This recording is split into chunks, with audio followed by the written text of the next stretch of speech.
Public school में बिना tough competition के टीचर बनने का मौका आ गया है। और सबसे बड़ी बात यह है कि पीआरटी, टीजीटी, पीजीटी, बाल वाटिका टीचर, म्यूजिक टीचर से लेकर वाइस प्रिंसिपल तक कुल 25 वैकेंसीज निकली हैं। फ्रेशर्स भी अप्लाई कर सकते हैं, सैलरी भी अच्छी मिलेगी और आर्मी स्कूल का एक्सपीरियंस आपके करियर को नेक्स्ट लेवल पर ले जा सकता है। तो इस वीडियो को बिल्कुल भी स्किप मत करना, क्योंकि मैं आपको स्टेप बाय स्टेप बताने वाली हूँ कौन कौन अप्लाई कर सकता है, फीस कितनी है, लास्ट डेट क्या है और आपको फॉर्म कैसे भरना है। ठीक है, hello everyone, welcome back to my channel teaching job alert. अगर आप टीचिंग लाइन में जॉब ढूंढ रहे हैं, चाहे पीआरटी, टीजीटी, पीजीटी, बाल वाटिका या फिर म्यूजिक टीचर, तो आज की वैकेंसी आपके लिए बहुत इंपॉर्टेंट है। आर्मी पब्लिक स्कूल रांची ने नई भर्ती का नोटिफिकेशन जारी कर दिया है सेशन 2026-27 के लिए। तो इस वीडियो में मैं आपको पूरा नोटिफिकेशन आसान भाषा में समझाऊंगी ताकि आपको कहीं और जाने की जरूरत ना पड़े।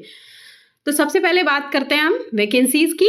और मेरा पर्सनल एक्सपीरियंस है, मैंने भी कई आर्मी स्कूल में एज ए कॉन्ट्रैक्चुअल टीचर पढ़ाया है, तो मैं आपको ऑथेंटिक जानकारी जो होती है वही आपके लिए लेकर आती हूँ। ठीक है, तो सबसे पहले हम बात करते हैं कि ये जो वैकेंसी है वो आर्मी पब्लिक स्कूल रांची की तरफ से निकाली गई है। लोकेशन आपकी रहेगी दीपाटोली कैंट, रांची, झारखंड। और टोटल वैकेंसीज आपकी जो रहेंगी वो 25 पोस्ट रहेंगी। ठीक है, अब पोस्ट वाइज वैकेंसी देख लीजिए एक बार। तो आपकी वाइस प्रिंसिपल के लिए एक वैकेंसी है, कोऑर्डिनेटर प्री प्राइमरी विंग के लिए एक वैकेंसी है, बाल वाटिका टीचर ऑल सब्जेक्ट के लिए 7 वैकेंसीज है, पीआरटी ऑल सब्जेक्ट्स के लिए 9 वैकेंसीज है, पीआरटी म्यूजिक के लिए एक वैकेंसी है, टीजीटी कंप्यूटर साइंस की 2 वैकेंसीज है, टीजीटी साइंस की एक वैकेंसी है, पीजीटी फाइन आर्ट्स की एक वैकेंसी है, पीजीटी हिस्ट्री की एक वैकेंसी है, पीजीटी केमिस्ट्री की एक पोस्ट है। यानी ऑलमोस्ट हर कैटेगरी के लिए टीचर्स के लिए मौका है।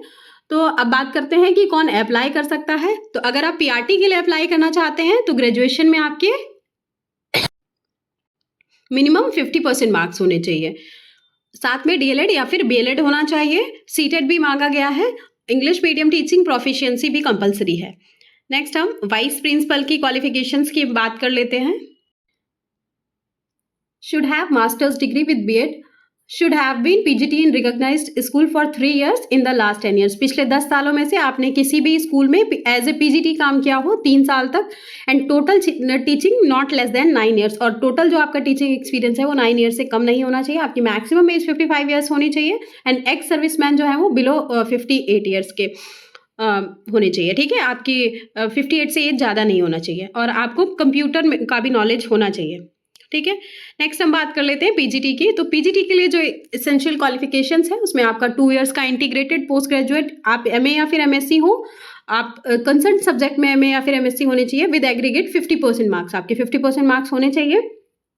Post graduation with minimum 55% marks और इक्विवेलेंट ग्रेड एंड 3 year का इंटीग्रेटेड आपके पास बीएड या फिर एमएड होना चाहिए, या फिर आपके पास मास्टर्स डिग्री होनी चाहिए और 50% मार्क्स होने चाहिए आपके मास्टर्स में। आप पीजीटी फाइन आर्ट्स के लिए क्या क्वालिफिकेशन चाहिए, आपको जो मास्टर्स डिग्री है वो fine arts with painting special होना चाहिए। आपका स्पेशलाइजेशन जो है वो पेंटिंग में होना चाहिए। पीजीटी हिस्ट्री के लिए आपका हिस्ट्री में एमएससी होना, एमए होना चाहिए। और पीजीटी केमिस्ट्री के लिए आपने एमएससी किया हो केमिस्ट्री से। ठीक है, बीएड आपके पास होना कंपलसरी है and knowledge of computer application is desirable. Next हम बात कर लेते हैं टीजीटी के। तो टीजीटी के लिए आपका 4 years degree course of regional college of education NCERT in concern subject with at least 50% marks. जो आपका 4 years का इंटीग्रेटेड डिग्री कोर्स होता है वो 50% मार्क्स के साथ होना चाहिए, या फिर आपने पोस्ट ग्रेजुएशन में मिनिमम 55% मार्क्स अचीव किए हों। आपके पोस्ट ग्रेजुएशन में 55% मार्क्स होने चाहिए, या और आपके जो बीएड है उसमें आपके 50% मार्क्स होने चाहिए। टीजीटी में आपका जो कंप्यूटर साइंस के लिए एजुकेशनल क्वालिफिकेशन है उसमें आपने बीसीए किया होना चाहिए। ठीक है, या फिर आपने ग्रेजुएशन किया हो कंप्यूटर साइंस में, या फिर बीई या बीटेक। ठीक है, कंप्यूटर साइंस या फिर आईटी में, या फिर graduation in any subject and A level का कोर्स आपने जो है वो जो ओ लेवल का कोर्स है वो आपके पास होना चाहिए। ठीक है, टीजीटी साइंस के लिए बैचलर्स डिग्री इन साइंस, आपका बैचलर डिग्री होना चाहिए साइंस में, और इनमें से कोई भी 2 सब्जेक्ट जो है वो आपके मेजर सब्जेक्ट होने चाहिए। ठीक है, लास्ट ईयर में बीएड कंपलसरी है टीजीटी के लिए। आपका सीटेट का जो पेपर होता है वो पास होने चाहिए। इन्होंने सीटेट मांगा है कि आप सीटेट पास होने चाहिए। पीआरटी के लिए मैंने आपको बता दिया, आपके पास बीएलएड या फिर डीएलएड होना चाहिए एंड आपके पास जो है वो सीटेट का पेपर 1 आप पास होने चाहिए। And proficiency in teaching in English medium, आपको इंग्लिश मीडियम में पढ़ाने का नॉलेज भी होना चाहिए। Knowledge of computer application is desirable, क्योंकि मोस्टली जो काम है वो हम बच्चों का वर्कशीट वगैरह बनाना, क्वेश्चन पेपर बनाना, वो सब हमें कंप्यूटर पे ही करना होता है, तो इसलिए कंप्यूटर का नॉलेज सभी पोस्ट में मस्ट है। नेक्स्ट है कोऑर्डिनेटर बाल वाटिका। बाल वाटिका कोऑर्डिनेटर के लिए जो वैकेंसी है उसमें आपका ग्रेजुएशन विद मिनिमम 50% मार्क्स। और अगर आप फ्रेशर हैं, fresh teachers, for fresh teachers इन्होंने बोला है diploma of minimum 2 year duration in nursery teacher education. जो एनटीटी का डिप्लोमा होता है वो आपके पास होना चाहिए, या फिर प्री स्कूल एजुकेशन, या जो ईसीसी वाला डिप्लोमा होता है वो आपके पास होना चाहिए, या फिर नर्सरी बीएड आपके पास होना चाहिए। ठीक है, किसके लिए? बाल वाटिका कोऑर्डिनेटर के लिए। एंड बाल वाटिका टीचर्स के लिए आप ग्रेजुएट होने चाहिए विद मिनिमम 50% मार्क्स। ठीक है, एंड फॉर फ्रेश टीचर्स, अगर आप फ्रेशर्स हैं तो आपके पास में डिप्लोमा होना चाहिए, वही मिनिमम 2 इयर्स का, एनटीटी का या फिर ईसीसी का, या फिर आप नर्सरी बीएड जो है वो क्वालिफाई होनी चाहिए। For teachers in service, NTT and ECC qualifications obtain from IGNOU and any other recognised institution. ठीक है, आपने इग्नू से भी किया होगा तो भी चलेगा। म्यूजिक के लिए ग्रेजुएट विद म्यूजिक। ठीक है, आपका ग्रेजुएशन जो है वो म्यूजिक में होना चाहिए अगर आप म्यूजिक के लिए अप्लाई कर रहे हैं तो। नेक्स्ट है एज एंड एक्सपीरियंस। तो अगर आप फ्रेशर्स हैं तो आप बिलो 40, आपकी एज जो है वो बिलो 40 होनी चाहिए। एंड अगर आपकी एज 40 to 55 ईयर्स के बीच में है तो आपके पास में 5 ईयर्स का मिनिमम टीचिंग एक्सपीरियंस होना चाहिए। इन लास्ट 10 ईयर्स, पिछले 10 सालों में आपके पास 5 साल का जो है वो टीचिंग एक्सपीरियंस होना चाहिए। ठीक है, जो आपकी एप्लीकेशन सबमिट करने की लास्ट डेट है वो आपकी 22 मई है। आप 22 मई तक अपना जो है वो एप्लीकेशन फॉर्म सबमिट कर सकते हैं।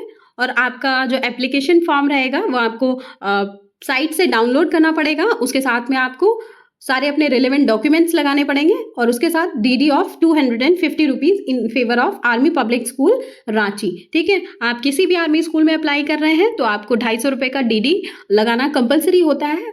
ठीक है, किसी भी आर्मी स्कूल में आप अप्लाई करोगे तो 250 रुपये का डीडी आपको लगाना ही पड़ेगा। बात कर लेते हैं हम एक बार आपको कि एप्लीकेशन फॉर्म आपको भेजना कैसे होगा। तो एप्लीकेशन फॉर्म आपको फिल करके अभी मैं फॉर्म आपको दिखा देती हूँ। ये इसका एप्लीकेशन फॉर्म है। आप इसमें अपनी सारी डिटेल्स फिल करेंगे, और फिल करने के बाद में आपको सारे अपने रिलेवेंट डॉक्यूमेंट्स लगाने हैं। आपका 10th 12th ग्रेजुएशन, आपने जो भी डिप्लोमा किया है वो, अगर आपके पास एक्सपीरियंस है तो उसका आप लगा दोगे। ठीक है, कंप्यूटर का कोई कोर्स किया है तो आप उसे भी लगा सकते हो, आपको बेनिफिट मिलेगा। तो नेक्स्ट हम बात कर लेते हैं इसकी। इसमें इन्होंने दिया हुआ है कि आपको क्या क्या इसमें जो है वो अटैच करना है साथ में। ठीक है, तो आप इसको एक बार ध्यान से पढ़ लीजिएगा। नेक्स्ट हम बात करते हैं कि इसमें सैलरी कैसी मिलती है। तो सैलरी की बात करें तो मैं अपना पर्सनल एक्सपीरियंस बता रही हूँ। जितने स्कूल में मैंने पढ़ाया है तो उसमें मुझे 35 प्लस सैलरी मिली है। 35 क्या मैं बोलूँ, 37 प्लस सैलरी मिली है जितने भी आर्मी स्कूल में मैंने पढ़ाया है। ठीक है, तो आपको सैलरी इसमें अच्छी खासी मिल जाती है। बाल वाटिका के लिए भी आप 30 प्लस तो एक्सपेक्ट कर सकते हैं। अगर आप बाल वाटिका के लिए अप्लाई कर रहे हैं तो आपको 30 प्लस सैलरी मिल सकती है। आपको फॉर्म भेजना है। अगर आपका फॉर्म जो है वो शॉर्टलिस्ट होता है तो आपको मेल के थ्रू इन्फॉर्म किया जाएगा। ठीक है, आपको मेल आएगा कि आपका जो है वो इंटरव्यू कौन सी डेट पे है।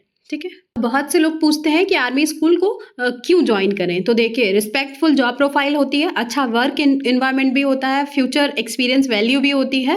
अगर आपके पास आर्मी स्कूल का टीचिंग एक्सपीरियंस है तो आप किसी भी स्कूल में अप्लाई करोगे, आपको ईजिली वहाँ पे कंसीडर किया जाएगा। ठीक है, टीचिंग करियर स्ट्रांग होता है। आर्मी स्कूल का जो एक्सपीरियंस है वो बहुत यूजफुल माना जाता है।